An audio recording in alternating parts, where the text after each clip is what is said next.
Source D by Mark Weller.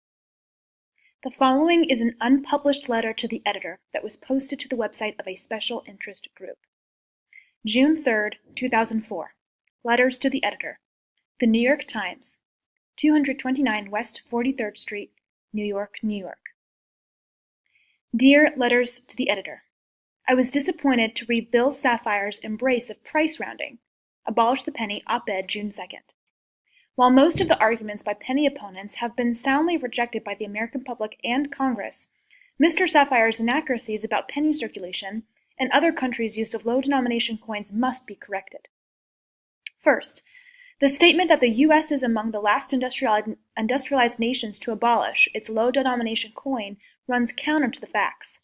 The European Union's adoption of the euro included a 1-cent euro coin or euro penny. The choice for the smallest denomination was mainly based on European policymakers' observation that in the majority of member states, the smallest coin denomination in circulation had a value equivalent to 1 cent. The EU also sought to avoid the systematic rounding of prices. And in the major industrialized countries, including Great Britain, Canada, Japan, and the US, the penny or penny equivalent remains in production and shares similar percentages of total coins produced in those countries. Second, 2/3 of pennies do not immediately drop out of circulation.